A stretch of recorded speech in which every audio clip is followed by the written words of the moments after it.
pretty much putting 2 tablespoons of baking soda into a quart of water, making sure it gets nice and mixed.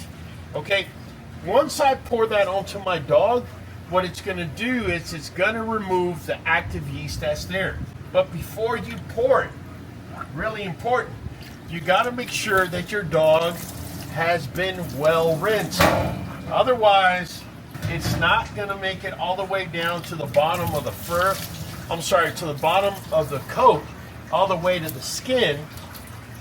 And therefore, you're not going to have, come here puppy, you're not going to have the effect that you're looking for. All right, so before you do anything, you got to make sure your dog is rinsed down fully. Yeah, let me tell you, these sponges are really, really good, right? And they're also really good when you have dogs like my boy Blueberry that doesn't like to have water in his face. Notice how he tolerates the sponge, no issues, right? So I'm gonna make sure he's wet everywhere, right? All right, we're rinsing everything.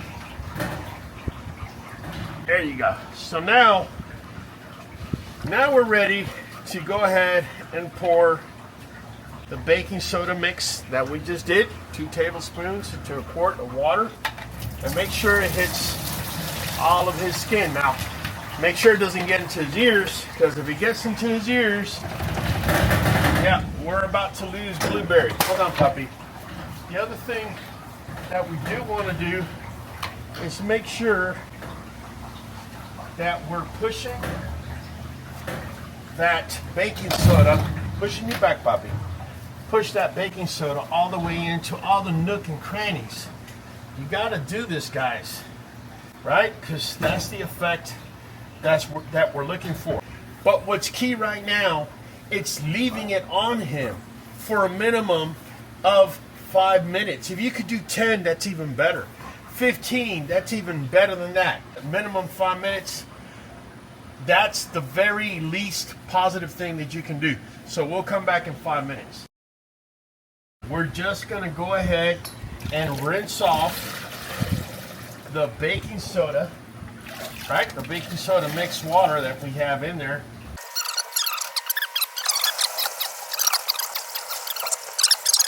So the next step is we're actually gonna be giving him a vinegar bath, right? So the baking soda just removed the yeast, right, from the fur and the coat. However, right now we're going to reestablish the pH in the dog's fur and coat. So we're going to do half a quart of white vinegar. It could be white vinegar or apple cider vinegar. That's fine, okay? The other half, right, so it's going to be 1 part vinegar, 1 part water, right? And we're going to do the same thing this time. We're going to make sure, right? There you go. There you go. Make sure we get it everywhere, right? Make sure it gets particularly into their armpits and that little fold between the leg and the belly. I don't do the vinegar water into Blueberry's face because in the past I've done it. He really, really doesn't like it. So I don't want to do anything where I'm going to lose his trust, right? But if I was to do it, it would be done with a sponge, and I would just do this to him, which he definitely tolerates. But I guess the vinegar is just a little too strong for him. So right now, the most important thing that we're going to do is we're going to allow this to sit for 5 minutes, okay? 5 minutes. It's been 5 minutes. I allowed it to just sit there. Now what we're gonna do is completely rinse it off. Now we're gonna get into the protocol. And the protocol is nothing more than adding probiotics onto my dog's skin, in particular, lactobacillus. Now, let me just say this. You can do this protocol, and if you don't change dog food and you don't improve their immune system, yeast will come back. You're only buying a little bit of time, okay? It's really important to change their diet. But what we're going to do, and the way we're going to add lactobacillus back into the dog's fur and coat, is we're going to be using none other than the very probiotic I'm feeding them, right? Live active probiotics, LifeWeight Kefir.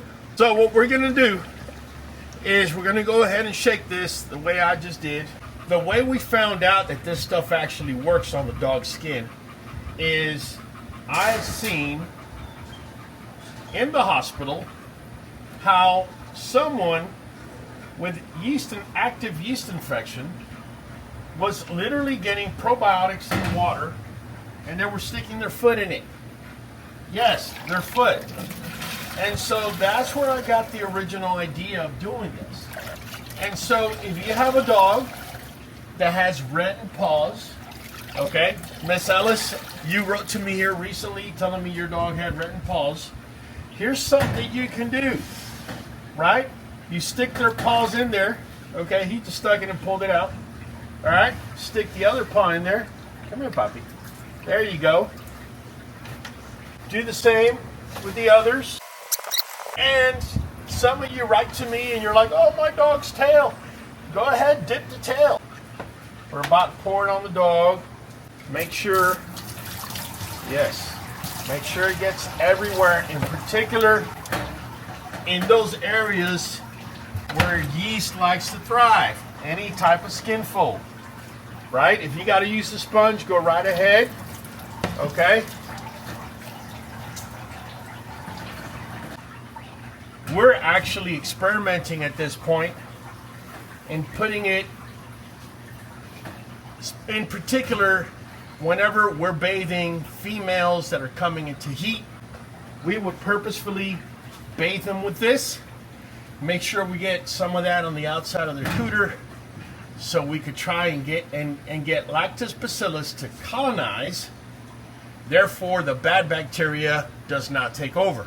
Now that we've done all that, we're just going to let him air dry. The other option you do have is you can just leave this on him for a good 10 or 15 minutes and then go ahead and rinse him off. And to complete the QBN protocol, we make sure we're feeding probiotics to the dog, and we're giving him Nuvet NuJoint DS in order to be able to support the immune system and his anti-inflammatories.